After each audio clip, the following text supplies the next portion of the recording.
ভারত সরকারের কৃষি মন্ত্রক এবং দূরদর্শন শান্তিনিকেতন নিবেদিত কৃষি দর্শন অনুষ্ঠানে সকলকে স্বাগত।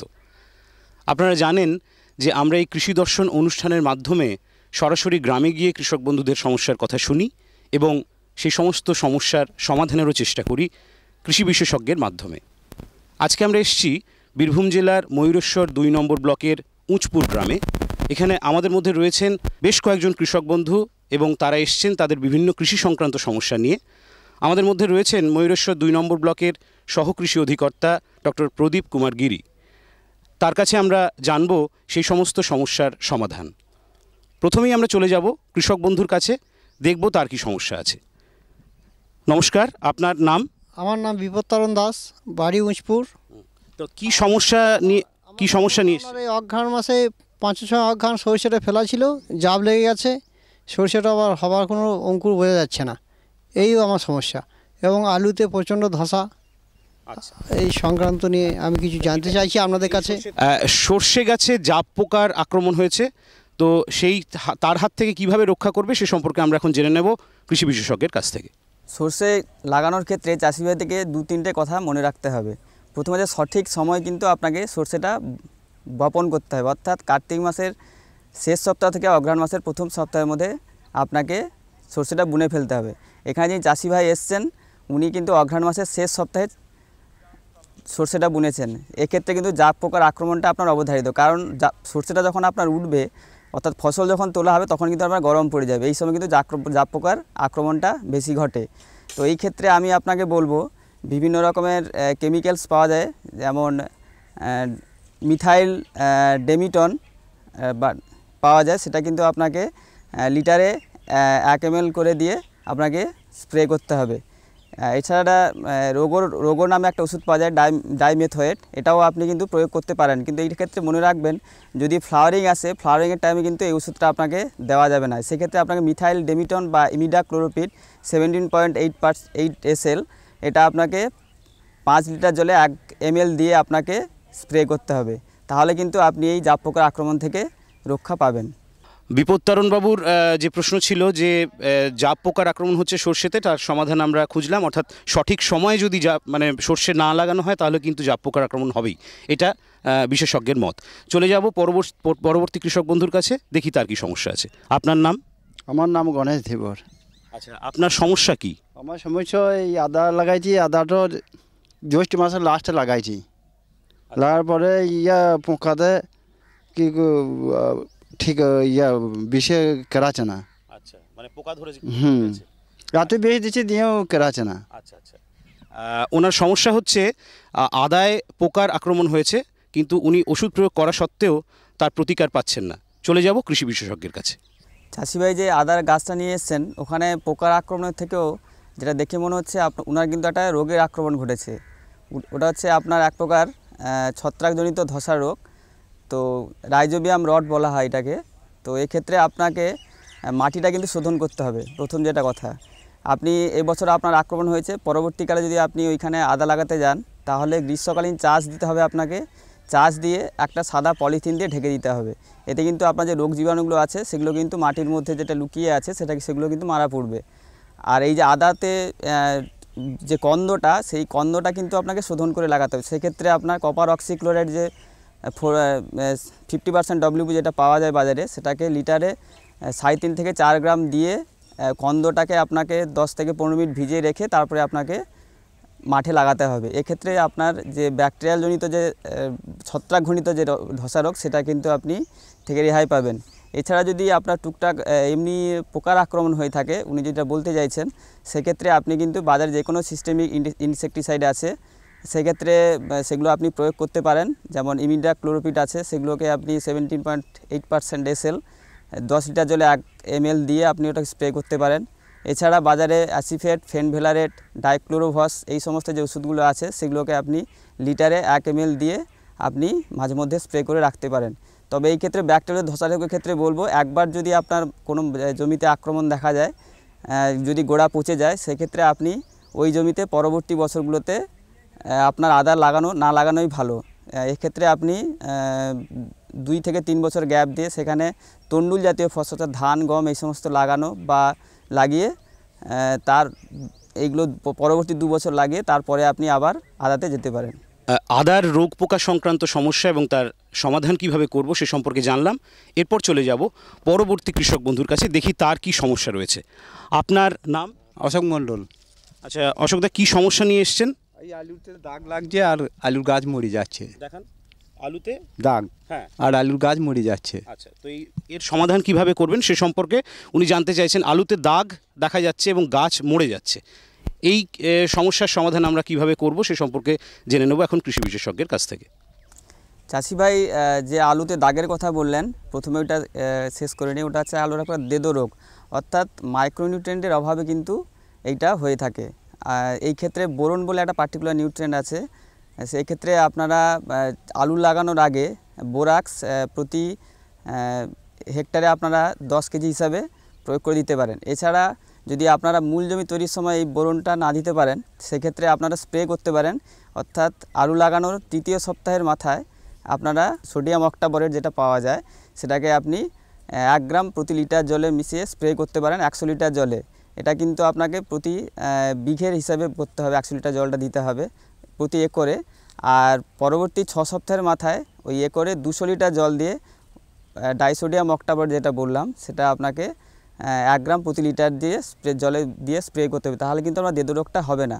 আর যেটা আলুর ক্ষেত্রে যেটা গাছটা আপনি দেখালেন, এই গাছে যেটা দেখা যাচ্ছে এটা আলুর এখন হারভেস্টিং টাইম, অর্থাৎ ফসল তোলার সময়, এই সময় আপনার গাছটা মরে যাবে। এই আলুতে এখন আপাতত কিছু নাবি ধসা দেখা যাচ্ছে। নাবি ধসার ক্ষেত্রে আপনাকে প্রথম থেকে কিছু স্টেপ নিয়ে যেতে হবে, পর্যায়ক্রমে কিছু ওষুধ আছে সেগুলোকে আপনাকে স্প্রে করতে হবে। অর্থাৎ আলু বসানোর 20 থেকে 25 দিনের মাথায় আপনাকে কপার অক্সিক্লোরাইড 4 গ্রাম প্রতি লিটার জলে স্প্রে করতে হবে। এর 10 দিন পরে অর্থাৎ 30 থেকে 35 দিনের মাথায় আপনাকে ম্যানকোজেব 75% WP, সেটাকে আপনাকে প্রতি লিটার জলে 1 গ্রাম দিয়ে 2.5 গ্রাম দিয়ে স্প্রে করতে হবে। এরপরে 40 থেকে 45 দিনের মাথায় জিনেপ যেটা পাওয়া যায় বাজারে 75% WP, সেটাকে আপনাকে প্রতি লিটার জলে 2.5 গ্রাম দিয়ে স্প্রে করতে হবে। এরপরে 50 থেকে 55 দিনের মাথায় আপনাকে মেটালাক্সিল ম্যানকোজেব বলে যে ওষুধটি পাওয়া যায়, সেইটাকে 2.5 গ্রাম প্রতি লিটার জলে স্প্রে করতে হবে। এছাড়া 60 থেকে 65 দিনের মাথায় ডাইমিথোমর্ফ বলে একটা ওষুধ পাওয়া যায়, সেটাকে আপনাকে 0.75 গ্রাম প্রতি লিটার জলে দিয়ে স্প্রে করতে হবে। এরপর শেষ স্প্রে হিসাবে 70 থেকে 75 দিনের মাথায় আপনাকে ম্যানকোজেব 75% WP, এটাকে আপনাকে স্প্রে করতে হবে। এই এতগুলো যদি আপনি পর্যায়ক্রমিকভাবে স্প্রে করতে পারেন, তাহলে কিন্তু দেখা যাবে এই নাবি ধসের আক্রমণটা অনেকভাবে রক্ষা করা যাবে। তবে এই এতগুলো যে ওষুধের কথা বললাম, সেগুলো কিন্তু আপনার যে একেবারে আবশ্যিক স্প্রে করতে হবে সেটা কিন্তু না করলেও হবে। তবে এক্ষেত্রে আপনাকে ওয়েদার কন্ডিশনের উপর নির্ভর করতে হবে। যে ওষুধগুলো যতদিনের মাথায় বললাম, আপনার যদি ওয়েদার একটু স্যাঁতস্যাঁতে বা একটু জলো আবহাওয়া দেখা যায়, জলীয় বাষ্পের পরিমাণ বেশি দেখা যায়, শীতকালে যদি হঠাৎ করে গরম পড়ে যায়, তখন ঠিক কতদিনের আলু হয়েছে সেইটা মনে রেখে সেই ততদিন হিসাবে যে ওষুধগুলো বললাম, সেই ওষুধগুলো যেটা আপনার শ্যুট করবে সেই সময় সেটা কিন্তু আপনাকে স্প্রে করতে হবে। আলুর ক্ষেত্রে আর একটা যেটা মারাত্মক আকারে আমাদের ময়ূরেশ্বর 2 নম্বর ব্লকে দেখা যাচ্ছে, সেটা ব্যাকটেরিয়াল ধসা রোগ। অর্থাৎ আপনি দিনের বেলা গাছটাকে রাত্রিবেলা গাছটাকে সুস্থ সবল দেখছেন, দিনের বেলা সূর্য ওঠার সঙ্গে সঙ্গে গাছটা কিন্তু ঢলে পড়ছে। এক্ষেত্রে বলো ব্যাকটেরিয়াল জনিত একটা আক্রমণ হয়েছে। এক্ষেত্রে আপনাকে জলসেচটা কিন্তু পরিমিতভাবে দিতে হবে, এবং যখনই আপনি একটা কি দুটো গাছ ঝুলে পড়তে দেখবেন, সঙ্গে সঙ্গে ওটাকে তুলে নিয়ে আপনাকে বাইরে কোথাও পুড়িয়ে ফেলতে হবে।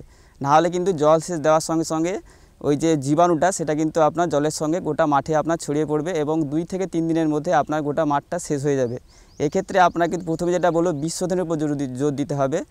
যখনই আপনি আলু লাগাতে যাচ্ছেন, সেই সময় আলুটাকে আপনার স্ট্রেপ্টোমাইসিন বলে একটা ওষুধ পাওয়া যায়, স্ট্রেপ্টোসাইক্লিন, সেটাকে 10 লিটার জলে 1 গ্রাম দিয়ে 10 থেকে 15 মিনিট আলু বীজটাকে ভিজিয়ে রাখতে হবে। ভিজিয়ে রাখার পর আপনাকে ছায়া জায়গায় শুকিয়ে নিয়ে তারপরে আপনাকে মাঠে আলুটা লাগাতে যেতে হবে। এই রোগ যদি একবার মাঠে চলে আসে, সেক্ষেত্রে কিন্তু আপনাকে প্রতিরোধ করা খুবই মুশকিল।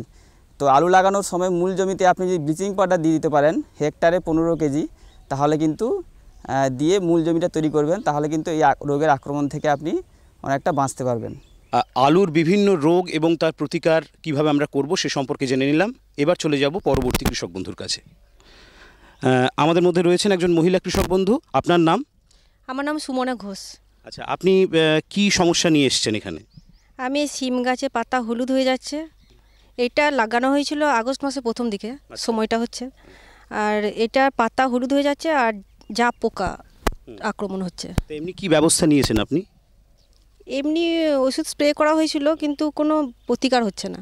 আচ্ছা, শিম গাছের পাতা হলুদ হয়ে যাচ্ছে এবং জাপ পোকার আক্রমণ হচ্ছে, তার হাত থেকে কিভাবে শিম গাছকে বাঁচাবো সে সম্পর্কে জেনে নেব কৃষি বিশেষজ্ঞের কাছ থেকে। আমার এখানে যে মহিলা কৃষক বন্ধু আছেন, উনি এটা সিম গাছ নিয়ে এসছেন। তো এখানে যেটা হলুদ হয়ে গেছে সেটা আমি বলবো এটা আপনার এক প্রকার ভাইরাসের আক্রমণে হয়েছে কিন্তু। তো এই ভাইরাসের আক্রমণ হলে তো আমাদের কিছু করার নেই। তো এক্ষেত্রে আপনার যে ভাইরাসের যে বাহক যে সাদা মাছি থাকে সেইটাই কিন্তু আপনাকে রোধ করতে হবে। সেই জন্য আপনাকে যে কোনো একটা সিস্টেমিক ইনসেকটিসাইড বাজারে পাওয়া যায়, অ্যাসিবেট পাওয়া যায়, ফেনভেলারেট পাওয়া যায়, আপনার ইমিডাক্লোরপিড আছে। তো এগুলোকে আপনাকে মাঝে মাঝে স্প্রে করতে হবে। আপনাকে মাঠটা সবসময় পর্যবেক্ষণের মধ্যে রাখতে হবে। যখনই দেখবেন যে কোনো কিছু পোকামাকড় উড়ে বেড়াচ্ছে, সাদা মাছি চলে আসছে, তখন কিন্তু আপনাকে কন্ট্রোল মেজার হিসাবে এই যে ওষুধগুলো বললাম সেগুলো আপনি স্প্রে করতে পারেন। আর জাপ পোকার ক্ষেত্রে যেটা আগে আমি বলেছি যে ডাইমেথয়েড যেটা পাওয়া যায় সেটাকে আপনি স্প্রে করতে পারেন। এছাড়া ইমিডাক্লোরপিড আছে, ইমিডাক্লোরপিড 70.8% SL, এটাকে আপনি 5 লিটার জলে 1 গ্রাম দিয়ে আপনি 1 ml দিয়ে আপনি স্প্রে করতে পারেন। তো সেক্ষেত্রে আপনার জাপ পোকাটা কিন্তু কন্ট্রোল হয়ে যাবে।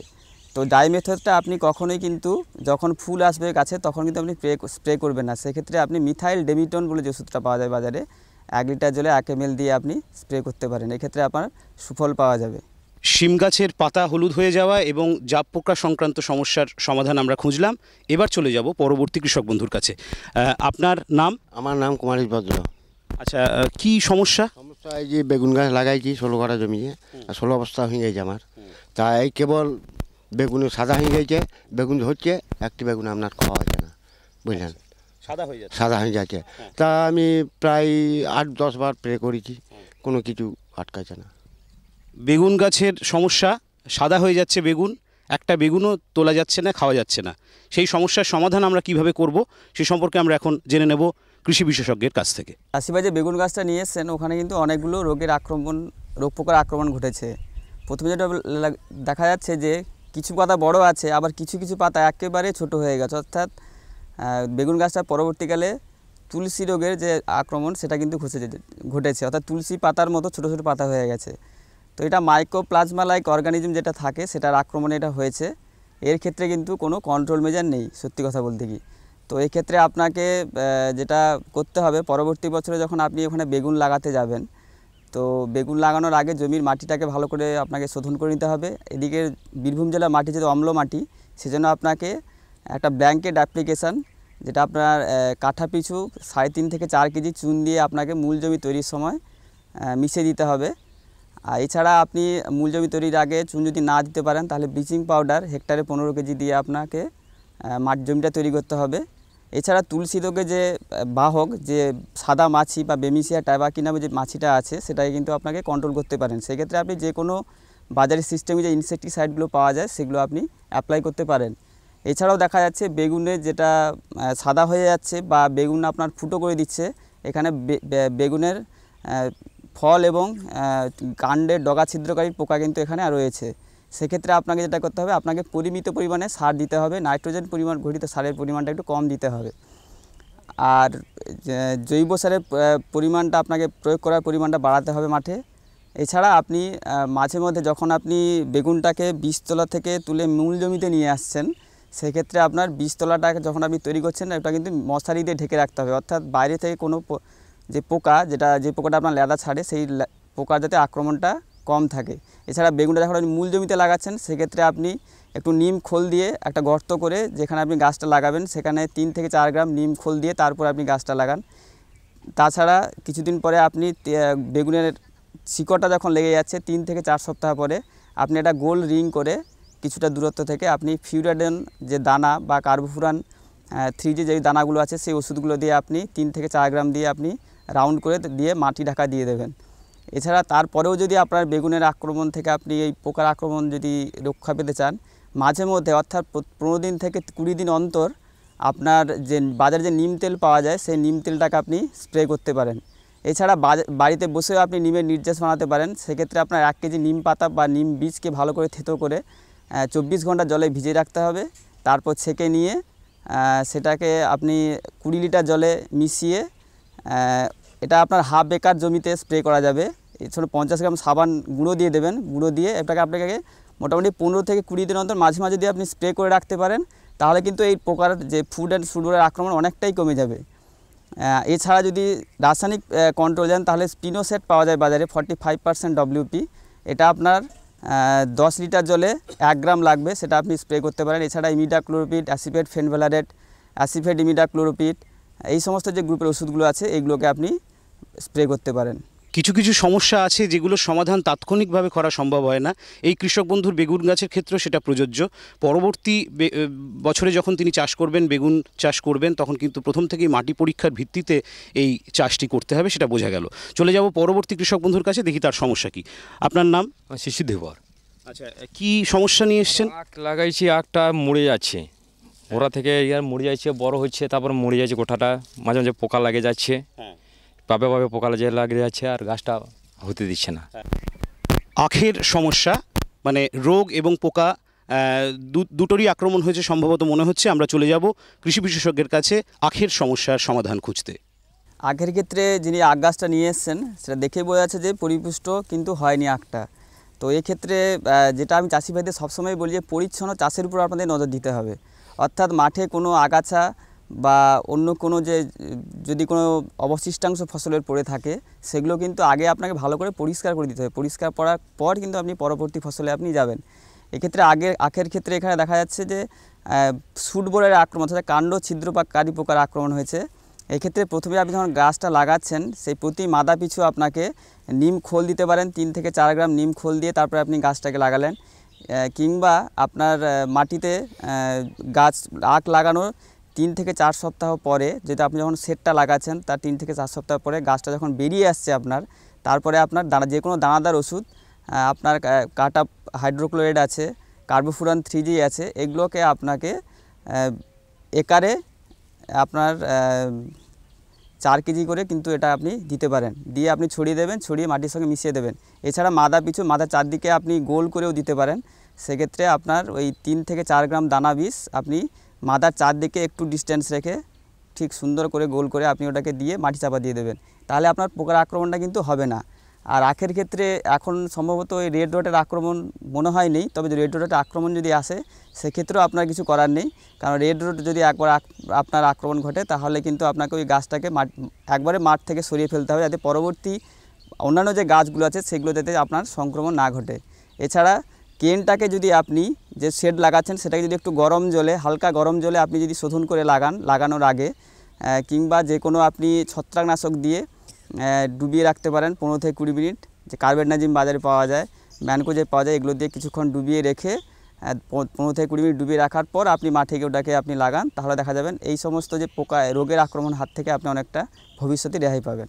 কৃষক বন্ধু শিশু ধীবরের আখ সংক্রান্ত সমস্যা ছিল, সেই সমস্যার সমাধান আমরা খুঁজলাম। এবার চলে যাব পরবর্তী কৃষক বন্ধুর কাছে, দেখি কি সমস্যা তিনি নিয়ে এসছেন। আপনার নাম? আমার নাম সঞ্জিত ভাল্লা। আচ্ছা, কি সমস্যা?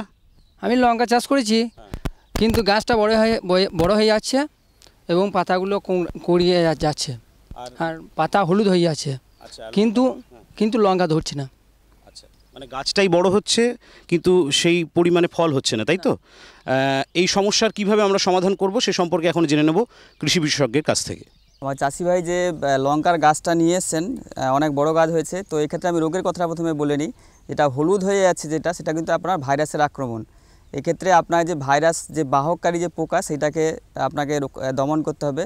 এই সাদা মাছি যেটা বহন করে নিয়ে এসে যে কোনো সিস্টেমিক ইনসেকটিসাইড আপনি স্প্রে করলেই ওটার হাত থেকে আপনি রক্ষা পাবেন। লাগানোর মোটামুটি সময় থেকে আপনাকে এটা ব্যবস্থা নিতে হবে, এবং যদি আপনি বীজতলা থেকে নিতে পারেন, অর্থাৎ বীজতলাতে যদি মশারিতে ঢেকে রাখেন তাহলে তখন যদি পোকার আক্রমণ না ঘটে, যদি ভাইরাসটা বহন না হয়, মূল জমিতে যখন লাগাচ্ছেন সেক্ষেত্রেও আপনাকে 1 মাস অন্তর আপনি যদি ওই যে কোনো সিস্টেমিক ইনসেকটিসাইড প্রতিরোধমূলক ব্যবস্থা হিসাবে আপনাকে মাঝে মাঝে স্প্রে করে রাখতে হবে, তাহলে ওই মাছির আক্রমণ থেকে আপনি রেহাই পাবেন এবং আপনার গাছটা হলুদ হবে না। এক্ষেত্রে আপনার যেটা কুকড়ে যেটা বলছেন, এটা কিন্তু আপনার এক প্রকার মাইটের আক্রমণ ঘটেছে। এক্ষেত্রে আপনার যদি আপওয়ার্ড কার্লিং হয়ে যায়, অর্থাৎ নৌকোর মতো যদি আপনার পাতাটা হয়ে যায়, তাহলে এক্ষেত্রে আপনার যে বিভিন্ন বাজারে ওষুধগুলো পাওয়া যায়, সবথেকে ভালো ওষুধ আমাদের এই সমস্ত এলাকায় সালফার 80% যেটা পাওয়া যায় বাজারে, সেটা কিন্তু খুব ভালো কাজ করে।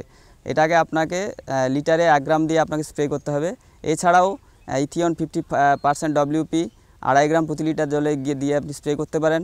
প্রোপারজাইড আছে, ফেনাজাকুইনন আছে, এই সমস্ত যে ওষুধগুলো আছে, মাকড় নাশক যে ওষুধগুলো আছে, ডাইকোফল আছে 18.5% SL, সেগুলোকে আপনি প্রতি লিটারে 1 ml দিয়ে আপনি স্প্রে করতে পারেন।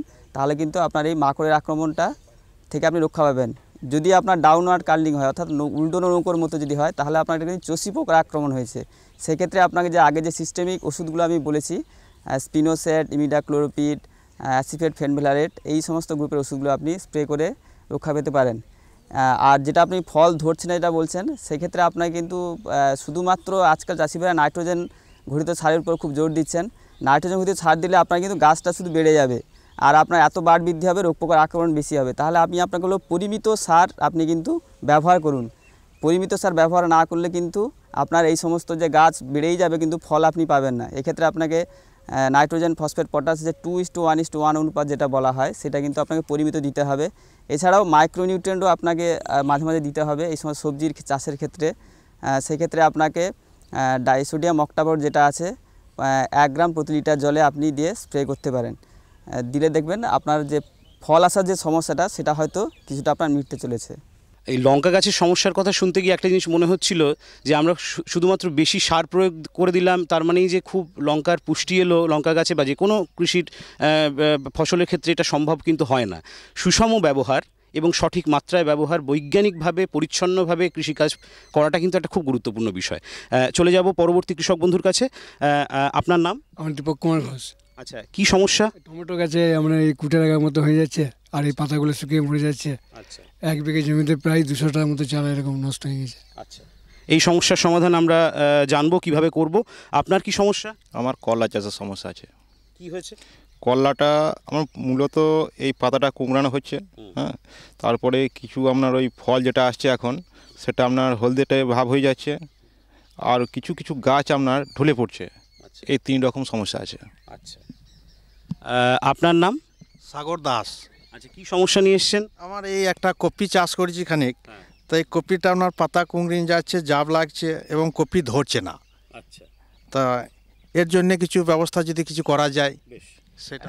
3 জন কৃষক বন্ধুর কাছ থেকে পরপর 3 রকমের সমস্যার কথা শুনলাম। প্রথমত হচ্ছে টমেটোর পাতা কুঁকড়ে যাচ্ছে, কুটে লাগা হয়েছে। তার সাথে করলার সমস্যা, তার সঙ্গে রয়েছে কপির সমস্যা। এই 3 ধরনের সবজির সমস্যা আমরা কীভাবে সমাধান করব সে সম্পর্কে এখন জানবো কৃষি বিশেষজ্ঞের কাছ থেকে। শস্যের সমস্যাগুলো নিয়েছেন। প্রথমে টমেটো বা উচ্ছের সমস্যাটা বলি, ওটা কিন্তু দুটোরই একই রকম পোকার আক্রমণ, অর্থাৎ মাকড়ের আক্রমণ ঘটেছে দুটোর ক্ষেত্রে। একটু আমি অনেক মাকড় নাশকের কথা বলেছি, ডাইকোফল, ইথিয়ন 50% WP, প্রোপারজাইড এবং সালফেক্স 80%, এই সমস্ত ওষুধগুলো বলেছি এবং তার মাত্রাও আমি বলেছি। সালফেক্সের ক্ষেত্রে আপনার 1 গ্রাম প্রতি লিটার, ইথিয়ন 50% WP যেটা আপনার 2.5 গ্রাম প্রতি লিটারে, এবং বাকি যে ওষুধগুলো বললাম সেগুলো পার লিটারে 1 গ্রাম দিয়ে আপনি যদি স্প্রে করেন, তাহলে এর হাত থেকে আপনি রক্ষা পাবেন। তো এক্ষেত্রে চাষিভাইদের বলবো যে যখন পোকা লাগছে তখনই কিন্তু যে গিয়ে স্প্রে করলে কিন্তু আপনার হবে না। আগে থেকে আপনাকে প্রতিরোধমূলক ব্যবস্থা হিসাবে যখন আপনার সুস্থ সতেজ গাছ আছে, তখন থেকে কিন্তু আপনাকে মাঝে মাঝে স্প্রে করে রাখতে হবে। এছাড়াও টমেটোর ক্ষেত্রে আর একটা ব্যাকটেরিয়াল ধসা দেখা যায়, যে ক্ষেত্রে আপনার গাছটা ঢলে পড়ে। সেক্ষেত্রে আমি আপনাকে বলবো, বাজারে ট্যারামাইসিন ক্যাপসুল পাওয়া যায়, সেটাকে আপনি 250 মিলিগ্রাম নেবেন, 2.5 গ্রাম ব্যাভিস্টিন নেবেন, তার সঙ্গে 2.5 লিটার জল নেবেন। ভালো করে মিশিয়ে বীজটাকে 15 থেকে 20 মিনিট ডুবিয়ে রেখে তারপরে আপনি মাঠে বপন করুন। তাহলে কিন্তু ব্যাকটেরিয়াল যে ধসা কিংবা পরবর্তীকালে ছত্রাকজনিত যে যদি কোনো রোগ আছে, সেগুলোর হাত থেকে আপনি রক্ষা পাবেন। আর করলার ক্ষেত্রে যেটা বলছেন যে গাছ হলুদ হয়ে যাচ্ছে, ইয়েগুলো আপনার যে শুটগুলো সেগুলো আপনার পচে যাচ্ছে, এক্ষেত্রে আপনার যে কোনো আপনি ছত্রাকনাশক, ছত্রাকের আক্রমণ হয়েছে, কার্বেন্ডাজিম, ম্যানকোজেব যে সমস্ত ওষুধগুলো পাওয়া যায় বাজারে, সেগুলো 2.5 গ্রাম প্রতি লিটার জলে দিয়ে স্প্রে করলে কিন্তু আপনি সুফল পাবেন। পরবর্তী চাষিভাই যেটা বললেন কফির ক্ষেত্রে, সেটা দেখা যাচ্ছে যে ওনার কফি ধরছে না, কিন্তু গাছটা অনেক বড় হয়ে যাচ্ছে, অর্থাৎ কাস্তের মতো পাতা হয়ে যাচ্ছে। এটা কিন্তু একবারে অনুখাদ্যের অভাবে আপনার হয়েছে, অর্থাৎ বিশেষ করে পার্টিকুলারলি মলিবডিনের অভাবে হয়েছে। আপনি যদি জমি তৈরির সময় পরিমিত জৈব সারের সঙ্গে 500 মিলিগ্রাম অ্যামোনিয়াম মলিবড যে বাজারে পাওয়া যায়, সেটা ভালো করে মিশিয়ে যদি আপনি জমিতে ছড়িয়ে দেন মূল জমি তৈরির সময়, তাহলে কিন্তু আপনার এই যে অনুখাদ্যজনিত যে অভাবজনিত যে লক্ষণ সেটা কিন্তু আর দেখা যাবে না। এছাড়াও আপনি অ্যামোনিয়াম মলিবডেনেট 0.5 গ্রাম প্রতি লিটার জলে ঠিক তৃতীয় সপ্তাহ এবং ষষ্ঠ সপ্তাহে প্রথমটার ক্ষেত্রে 100 লিটার জল, দ্বিতীয়টার ক্ষেত্রে 200 লিটার জলে মিশিয়ে আপনি যদি স্প্রে করেন গোটা জমিতে, তাহলে কিন্তু আপনার এই যে রোগটা যেটা বলছেন, এটা একরে আমি এই ডোজটা বললাম, যে জলের পরিমাণটা বললাম, সেটা দিয়ে আপনি যদি স্প্রে করেন তাহলে কিন্তু আপনার এই মলিবডেনের অভাব হাত থেকে আপনি রক্ষা পাবেন। এই ক্ষেত্রে কিন্তু জলটা একটা ভাইটাল ব্যাপার। চাষিভাই যেটা করে থাকেন যে ওষুধের মাত্রাটা ঠিক রাখেন, কিন্তু পরিশ্রমের জন্য বা কিংবা লেবার ক্রাইসিসের জন্য ওনারা জলের পরিমাণটা ঠিকভাবে মেনটেন করেন না। সেক্ষেত্রে কম জলে যদি বেশি ওষুধ দেন মাত্রা বেশি হয়ে যাবে এবং আপনার কিন্তু গাছের অনেক ক্ষতি হবে, অর্থাৎ গাছটা পুড়ে যেতে পারে। তাই আমি সবসময় আপনাদের বলবো প্রতি একরে 100 লিটার জল দ্বিতীয় সপ্তাহের মাথায় এবং ষষ্ঠ সপ্তাহের মাথায় 200 লিটার জল দিয়ে লিটারে 0.5 গ্রাম অ্যামোনিয়াম মলিবডেনেট দিয়ে আপনি স্প্রে করুন, দেখবেন আপনার সুফল আপনি নিজেই পাবেন। আমরা তখন কথা বলছিলাম বীরভূম জেলার ময়ূরেশ্বর 2 নম্বর ব্লকের উঁচপুর গ্রাম থেকে। শুনছিলাম এখানকার কৃষক বন্ধুদের কৃষি সংক্রান্ত বিভিন্ন সমস্যার কথা এবং তার সমস্যায় সেই সমস্ত সমস্যার সমাধানের চেষ্টাও আমরা করলাম। তার জন্যে এই কৃষক বন্ধুদের এই প্রশ্ন রাখার জন্য বা সমস্যাগুলি তুলে ধরার জন্যে যে সমস্ত কৃষক বন্ধুরা এখানে এসেছেন তাদেরকে ধন্যবাদ জানাই ময়ূরেশ্বর 2 নম্বর ব্লকের সহকৃষি অধিকর্তা ডক্টর প্রদীপ কুমার গিরিকে আমাদের এই আলোচনায় অংশগ্রহণ করার জন্যে অনেক ধন্যবাদ। একটা জিনিস কিন্তু মনে রাখা খুব প্রয়োজন যে কোনো কৃষির যে কোনো ক্ষেত্রে সুষম সারের ব্যবহার, সঠিক সময়ে সঠিক সেচের ব্যবহার, সঠিক পরিমাণ ওষুধের ব্যবহার এবং যা যা রোগ পোকার আক্রমণ হয়েছে তার যথাযথ প্রতিকার ব্যবস্থা গ্রহণ কিন্তু একমাত্র সফলতা আনতে পারে কৃষির ক্ষেত্রে। এখানে কৃষক বন্ধুরা যে সমস্ত সমস্যাগুলি তুলে ধরলেন বিভিন্ন ফসল সংক্রান্ত, সেখানে একটা জিনিস মনে হচ্ছিল যে সচেতনতাটা একটু অভাব রয়েছে, যেটা আসলে কিন্তু এই সমস্ত সমস্যা আর আসবেই না। আর prevention is better than cure, সেটা আমরা জানি। তাই প্রতিরোধমূলক ব্যবস্থা নিন প্রতিকারমূলক ব্যবস্থার আগে থেকেই। এই নাও আর কিছু বাস। আরে এটা কি ভাই, এতটুকু রাসায়নিক সার? কৃষিকাজ ছাড়ছো কি? কৃষিকাজ নয়, বোকামি ছাড়ছি। মাটির পরীক্ষা করিয়েছি। এখন তো দাদা যতটা প্রয়োজন ততটাই সার জমিতে দেব। হ্যাঁ, কৃষক ভাই আজই নিজের জেলার কাছের জমি পরীক্ষার গবেষণাগারে মাটির পরীক্ষা অবশ্যই করান। আর মাটিতে পুষ্টিকর পদার্থ, আর্দ্রতা এবং গাছপালার বিকাশ অনুযায়ী প্রয়োজন মতো পুষ্টিকর পদার্থ দিন। আর হ্যাঁ, মাটিতে গন্ধক, দস্তা, বোরনের মতো সূক্ষ্ম পুষ্টিকর পদার্থ সম্পর্কে জানতে ভুলবেন না। সার আর জৈবিক সারের সঠিক ব্যবহারে জমির উর্বরতা বজায় থাকে, উৎপাদনশীলতা বাড়ায়, খরচ কমায় আর মূল্যবান বিদেশি মুদ্রা বাঁচাতে সাহায্য করে। আর হ্যাঁ, ধীরে ধীরে নাইট্রোজেন সরবরাহকারী সার যেমন নিমযুক্ত ইউরিয়াকে অগ্রাধিকার দিন আর ইউরিয়া পাতার উপর ছড়িয়ে দিন। আরে বাহ, তুই তো সত্যিই বুদ্ধিমান হয়ে গেছিস রে। বিশদে জানতে যোগাযোগ করুন জেলা কৃষি আধিকারিক বা কিষাণ কল সেন্টার। আজকে পয়সা উসুল করেই ছাড়বো। ঘনশ্যাম, আরে ও ঘনশ্যাম, ও তো স্কুলে গেছে। স্কুল গেছে? আরে ছুতো তো কোনো ভালো মতন বানাতিস। হ্যাঁ মশাই, আমি স্কুল গিয়েছিলাম, ফার্ম স্কুল, যেখানে চাষাদের শেখানো হয় জমিতে ফসল বৃদ্ধির প্রত্যেকটি কথা, যেমন মাটির হিসেবে সঠিক সার, ভালো বীজ আর প্রয়োজন অনুযায়ী কীটনাশক, যাতে কম খরচে বেশি লাভ। এই নাও, রাখো এই টাকা, আমার আর তোমার হিসেব খতম। কেমন লাগছে আমাদের অনুষ্ঠান? আমাদের চিঠি লিখে জানান।